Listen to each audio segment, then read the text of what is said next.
ओम शांति। आज प्यारे मिठू भगवान की मीठी मुरली मंथन की लेकर 27 अप्रैल 2021।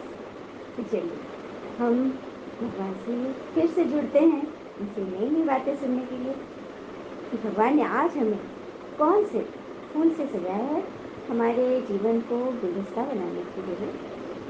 तो बाबा ने कहा, मीठे बच्चे, तुम्हारा स्वधर्म शांत है। सच्ची शांति शांति धाम में मिल सकती है। यह बातें सबको सुनानी है। स्वधर्म में रहना है। स्वधर्म अर्थात स्व मतलब आत्मा। आत्मा का धर्म है शांति। कभी भी किसी का शरीर छूटता है तो हम क्या बोलते हैं? Let the soul rest in peace. हे भगवान, जिनकी आत्मा को शांति मिले। शांति हमारा निर्धर्म, हमारे गले का हार है ना। तो यह बातें बाबा कह रहे कि सबको बताओ, सबको सुनाओ। और शांति हम तब मिलेगी ना जब हम संतुष्ट रहेंगे। नहीं तो कभी बहुत धन होते हुए भी, जीवन में काफ़ी सारी चीज़ें होते हुए भी हम शांत नहीं रह पा रहे। और कहते भी हैं ना, पानी में गिरने से किसी की मृत्यु नहीं होती। मृत्यु तब होती जब उसे तैरना नहीं आता। उसी तरह से कोई समस्या आए, अशांति वाली भी आए, तो हम नहीं फंस सकते जब तक कि हमें उससे निपटना नहीं आता। किस तरह से हम जब पॉजिटिविटी का वैक्सीन लगाएंगे ना, तो हम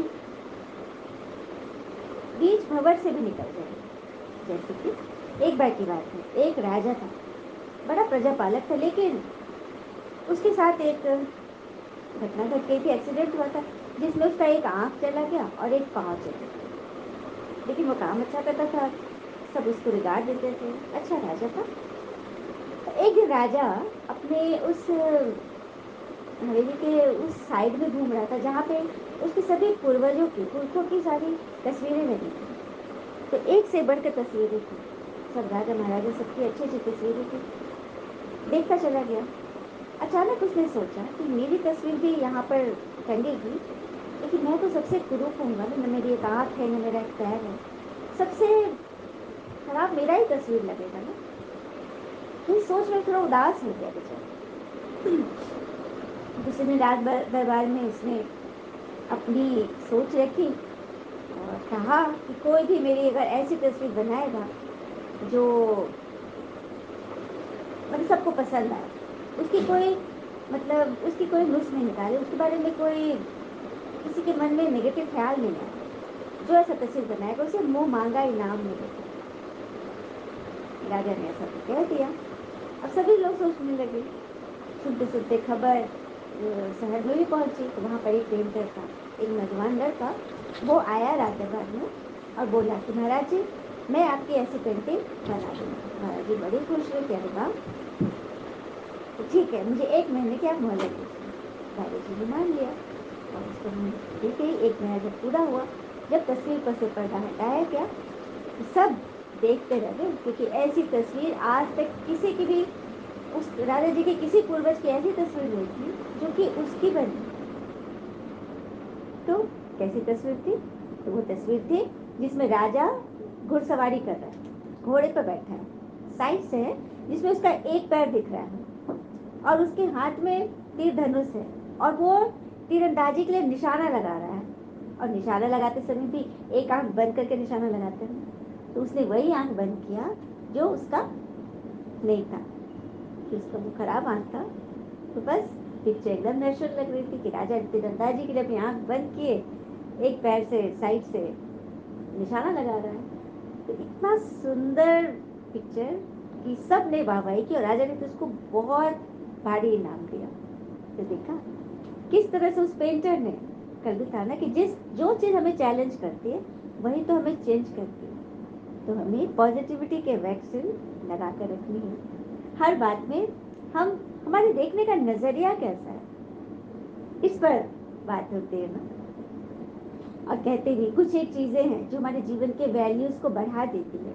just like smiles add value to our face, love add value to our heart, respect adds value to our behaviour, and friends and family add value to our life. अर्थात मुस्कान हमारे चेहरे की सुंदरता बढ़ाती है, मूल्य बढ़ाती है। प्रेम हमारे हर्ट का मूल्य बढ़ाती है। रिस्पेक्ट हमारे बिहेवियर का मूल्य बढ़ाती है कि हमारी व्यवहार कैसी है। और फ्रेंड्स और फैमिली हमारे लाइफ का वैल्यू बढ़ाती है। तो यहाँ तो हम सब का ये ईश्वरीय फैमिली है, जहाँ स्वयं ईश्वर बैठ पढ़ाते हैं। तो अब उसकी मतलब वैल्यू बढ़ाने के लिए हम अपने बाबा से पढ़ते हैं। तो बाबा ने आज बोला ना कि मेरा स्वधर्म ही शांति है। हम कैसे भी वातावरण हो उसमें अपनी शांति हमें नहीं खोनी है। प्रश्न है कौन सी नॉलेज एक पिता के पास है जो अभी ही तुम पढ़ते हो? उत्तर, पाप और पुण्य की नॉलेज। भारतवासी जब पिता की ग्लानि देने लगते हैं तब पाप आत्मा बनते हैं, और जब पिता को और ड्रामा को जान लेते हैं तो पुण्य आत्मा बन जाते हैं। यह पढ़ाई तुम बच्चे अभी ही पढ़ते हो। ग्लानि करते अर्थात भगवान की ग्लानि हम किस सेंस में करते हैं? उनको सर्वव्यापी करके कि पत्ता पत्ता में, हर जानवर में, हर मनुष्य में, मतलब पापी के अंदर भी परमात्मा बैठा है। तो ये ग्लानि नहीं है ईश्वर की, बहुत बड़ी ग्लानि है। ईश्वर थे नहीं तो जिसके मन में जो आया सबने कह दिया। या फिर भगवान ही सुख देते हैं तो भगवान भी दुख भी वही देते हैं। अरे दुख क्यों देंगे? दुख देते तो हम उनको आरती में थोड़ी गाते दुख हरता सुख करता, उल्टा गाना चाहिए ना? नहीं। तो फिर हमें पुण्य आत्मा बनना है तो ईश्वर की ग्लानि को खुद भी बंद करना है और सुनना भी बंद करना है, क्योंकि इससे हम नीचे ही गिरते आए हैं। और यह पढ़ाई हम अभी पढ़ रहे हैं ना। तुम जानते हो सबको सदगति देने वाला एक पिता है। मनुष्य को सदगति अर्थात मुक्ति, जीवन मुक्ति दे नहीं सकते। कोई आत्मा को मुक्ति, जीवन मुक्ति थोड़ी दे सकती है, क्योंकि वसीयत किससे मिलती है?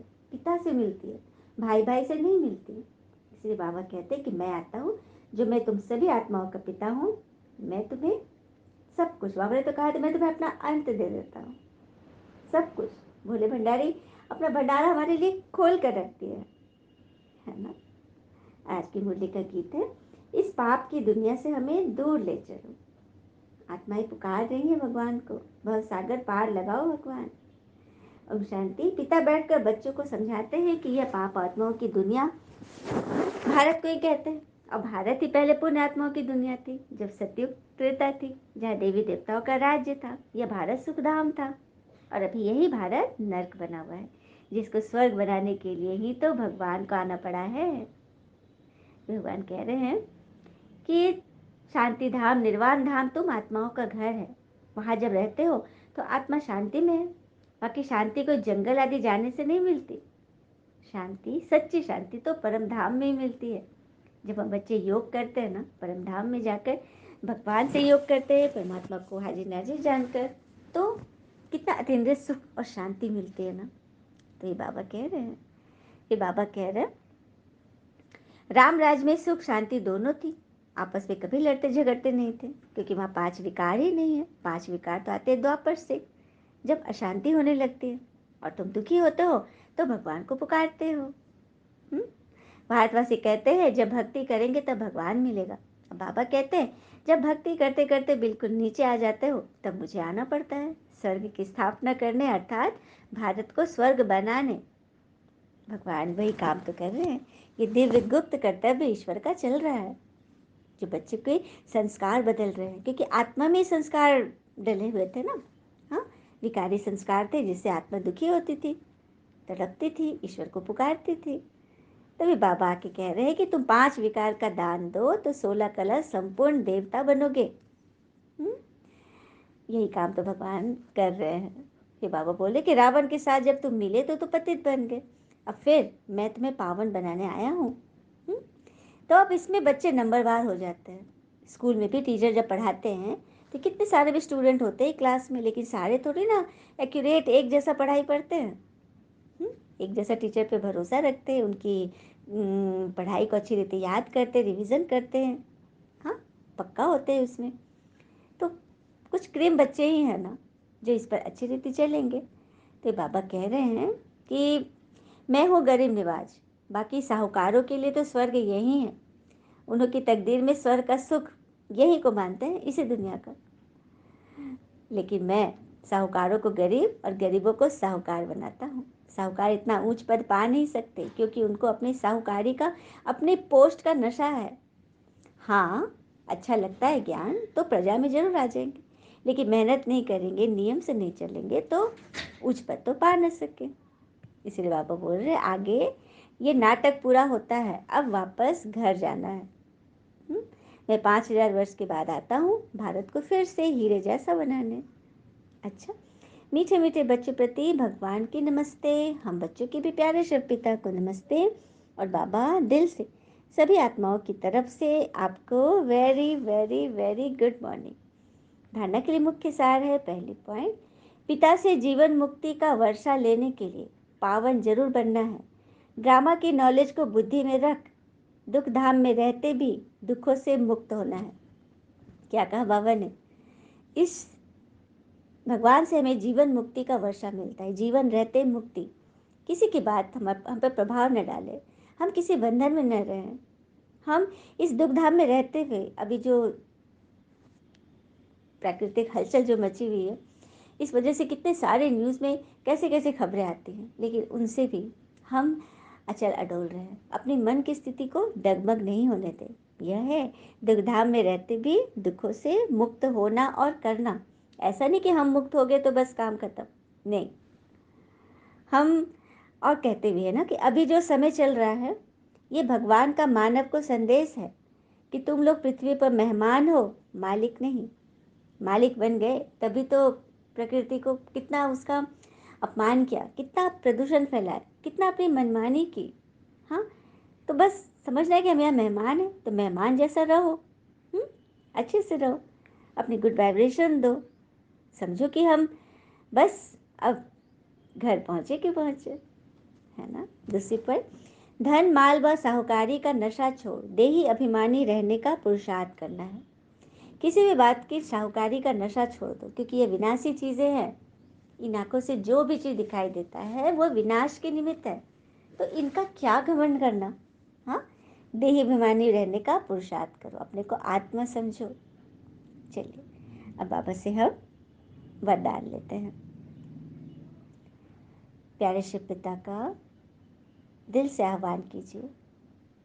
भगवान ने अभी हमको जो ये वाणी सुनाई, अब भगवान हमें योग भी सिखा रहे हैं। उसके लिए अपने मन बुद्धि से एकदम क्लीन एंड क्लियर हो जाएं। कुछ पल के लिए कुछ भी बातें अंदर न रखें। भृकुटी तख्त पर मेरी आत्मा विराजमान है, उसको देखें।